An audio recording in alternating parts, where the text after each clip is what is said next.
Figure Out Standard Amplified Alphamon. Hey, how's it going? In today's video, we have another Digimon kit, the Figure Out Standard Amplified Alphamon from Bandai. This kit was released in September of 2022, and it costed me $76.99 Canadian. Now being the third Royal Knight to receive the Amplified treatment, not counting the Omegamon X antibody, and being like my fourth favorite Digimon ever, I was super excited when Bandai announced this kit. So I'm happy to bring you this review. So let's begin, starting with the box. And not my favorite box art, I prefer a more dynamic pose, and I don't like how the image cuts half the legs off. But anyways, on this side of the box, we got an image of the kit fully assembled and painted. So keep in mind, out of the box, the kit won't look exactly like this. But on this side, we got a little image of the cape itself, and beside it we got the Alphamon holding the sword in a cool pose, and we got a small image of the back boosters with some movable fin gimmicks, another cool pose with the open-handed sword, and we also got an image of the soul digitalization effect part. That looks pretty freaking cool. Can't wait to pull off the pose like this one. On the other side of the box, we just have another frontal neutral pose of Alphamon with a sword, as well as the back view. In addition, we got a small little text box for the lore. You can pause if you want to read it. Now onto the kit itself. So here's the Figure Out Standard Amplified Alphamon. Complete straight build with minimal panel lining.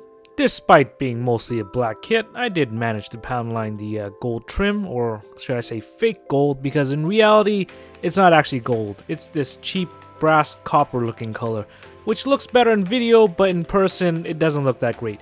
Not a big fan of. And in my personal opinion, I believe that the use of this specific gold brings down the looks of the kit quite a bit. But I digress. As I was stating earlier, for the panel lining, I used a brown panel lining marker, and I think it looks pretty good. It adds some more detail onto that gold trim. As for stickers, this kit luckily doesn't come with too many. Firstly, you got some basic stickers for the eyes, some gold stickers for the back of the head. There's also some more gold stickers for these protruding areas on the torso. These sticker locations here absolutely suck because of how curved it is. It's gonna come off sooner or later. And we got some more stickers on the bicep, back boosters, hips, and legs, which I think they'll actually look pretty good because it adds some more color. In addition, we got these blue jewels that will stick onto the hilt of the sword. And there's probably more stickers I just forgot. So yeah, minimal sticker usage. Some are a little annoying to put on, but they're not too difficult. And overall build for this kit was pretty easy, similar to the other Amplified Digimon kits, and I would actually recommend it for beginners. The only thing is be careful with the cape portion. Because of how flexible and thin they are, they can definitely get damaged. Look, they're not like paper thin where they'll just like completely get wrecked. I'm just saying be careful when you do build it. Otherwise, fairly easy build. The kit's pretty solid. It's just a little back heavy because of the cape. And the cape is really long so it touches the ground, acting as a kickstand. But doing so long term can damage it, so I recommend putting it on an action base. Also, after finishing the build, you will be left with these plastic pieces that would essentially provide you the reverse colors of the plastic pieces for the cape. So if you want the purple on the outside and the white on the inside, that's possible. Weird how Bandai provided that, but yeah, it's available if you like the color combination. You are also going to be left with some random plastic pieces. You can save them or throw them out. Up to you, but they have no additional use for this kit. Once completed visually, this kit looks pretty good. Like I said earlier, not a fan of the gold, but still, pretty good looking kit. There's a good amount of surface level detail on the gold and black parts. Colored part separation is very minimal, but having the gold trim and also the use of some of the stickers do help. And the overall color aesthetic contrasts very well with one another. And keep in mind this is the Amplified Alphamon, meaning it has a small redesign compared to the normal Alphamon, which is over here. Still very similar in appearance, just a little more detail added onto the model kit. But the biggest difference would be the capes. In contrast to the nice flowy cloak design of the anime version, we got the typical Amplified Digimon capes, which like I said earlier are these thin plastic membranes that are very glossy and very flexible, yet rigid and durable enough to be played around with. And as shown earlier on the box, the cape's design has a lot of hexagonal patterns imprinted onto it, which alongside the cape's design and glossiness looks absolutely amazing. Not sure about you, but I freaking love these cape designs. But that's enough of the aesthetics, let's move on to articulation. Starting with the head, the base of the head is attached to the neck with a ball joint, giving it a good side to side head tilt, as well as an up and down head tilt. In addition, the base of the neck has its own joint, allowing it to move side to side, and to extend and retract. And the whole head can perform a good 360. Moving down to the arms, we got a small internal-external shoulder rotation. The shoulder pauldrons are abnormously huge, but they're able to go up and down. And this armor piece over here is also able to move up and down. And despite the bulky shoulder pauldrons, it has a really good arm abduction. It would be able to perform a full 360, however the cape's in the way. The upper part of the arm could do a full rotation. The Alphamon has an exceptional elbow bend, followed by a good elbow extension. The hands are attached to on a ball joint, allowing to 360 rotate and wiggle about. Coming to the torso, it's able to side bend this far, and the torso is actually separated into two pieces, the abdomen and the chest, which is able to move independently, giving it some extra side to side movement. The torso also has a minimal ab crunch and back extension, and a 360 rotation. Now as we come along the back, first thing we have is the back boosters. They have their own arm connection, which allows them to have pretty good range of motion. And within the arm there's 3 hinges, allowing it to bend and fold the back boosters inwards. And I removed the back booster just so you can understand how this actually works. So yeah, quite a bit of movement here. And in addition, I'm not sure what these are called, but they're able to actually flip up and down individually. And that's not all, this bottom portion could actually slide in and out. Not sure why there's so many moving pieces here, but I'm not going to complain, it's pretty cool. Now onto the cape, I'm just going to remove the other back booster so we can see this easier. The outer portion of the cape is connected to a ball joint, allowing it to rotate, and it can flip almost all the way up because of this joint over here. And onto the middle portion of the cape, it's got a hinge joint allowing it to move up and down, and the whole cape is attached right to a peg and socket, allowing it to 360 rotate. Moving down here, we got the legs. I'm going to make it easier by bisecting him.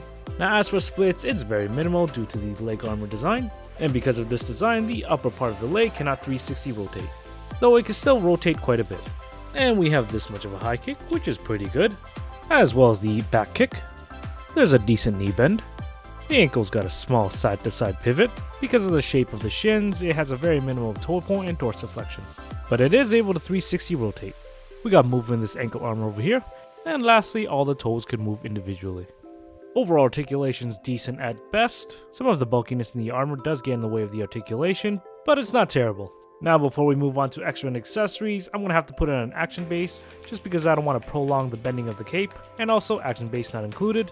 This kit doesn't come with its own action base adapter, so you're going to have to use the adapter that's provided in the action base 4-in-1. It's a U-shaped adapter that'll go right in between the legs. It's fairly easy to attach, and I gotta say, pretty solid connection. Now for the first accessory, we got the Divine Sword Grade Alpha. A nice looking weapon that's molded in this clear yellow, and that blue jewel sticker definitely pops out quite a bit. A decently sized weapon, and it's pretty easy to equip. Just slide that sucker in any of the holding hands. Then you just put it on a generic sword holding pose, and it looks pretty freaking good. Next up we got one open hand, and it's just for the right hand. Yeah, I don't know why. And yeah, as far as a single hand goes, it's pretty detailed. And of course you can interchange the hands. But the real purpose of that hand is for the soul digitalization effect part. It's a pretty rigid piece of plastic, so you don't have to worry about bending it by accident. And with all those runes, this design is pretty cool looking. Now it also comes with a yellow adapter piece to attach the hand to the effect part.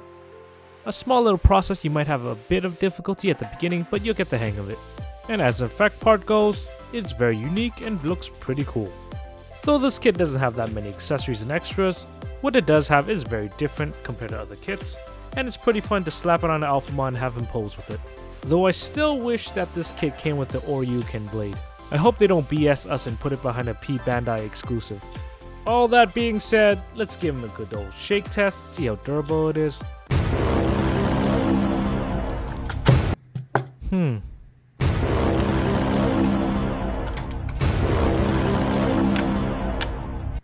I guess due to the sheer weight of his lower portion, that middle joint is not going to hold them together. Well, aside from being fully bisected and the sword flying out of his hand, it's a relatively solid kit. Now in case you're wondering how big this kit is, it's actually pretty close to 9 inches, but because of the camera angle, it might look a little bit off. As for some size comparison, here it is next to the Entry Grade Arc 72, Master Grade Arc 72, the Origin, Full Mechanics Mailless Kenbu, a high-end Master Model Psycho Genosaur, and here it is next to its chibi counterpart, the NX Edge style Alphamon. See, the small one gets an Oryuken blade, why can't the big one? And finally here next to its fellow Digimon kit, the Figurized Standard Amplified Machine Dramon. And here we got Haro, DK, Doraemon, a Musashi Shin Guard, Nunchucks, and the Real Grey God Gundam. And as for shelf presence, here it is next to the other Figurized Standard Digimon kits. Getting a little crowded in there, but I still think it looks pretty good. And so this concludes the review. What are my final thoughts? Appearance wise, it looks pretty good, though it can be better though. If only they used a better gold for it. like the amplified Ryujinmaru. Overlooking that, it's very similar to its anime counterpart, just be it with more details and the different cloak design. Otherwise, not too much of a drastic change. As for articulation, it's decent, nothing exceptional, with very few limitations. And though the Alphamon doesn't come with much extras and accessories, what it does have is very unique, and they're pretty well designed. Though it still might not justify the price tag, but that's up to you. So pretty much, if you like this kit, I highly recommend it. I think it's pretty good for beginners, easy to build, and relatively solid, as long as you don't shake it. But that's my own personal opinion. Thanks for watching my videos. I hope you like it. I enjoy making it. Let me know what you think, whether you agree or disagree. I'm very happy that Bandai made this kit. And with the announcement of the Amplified Shine Greymon, my third favorite Digimon, I'm going to be looking forward to 2023. With that being said, thanks for watching. Happy New Year's.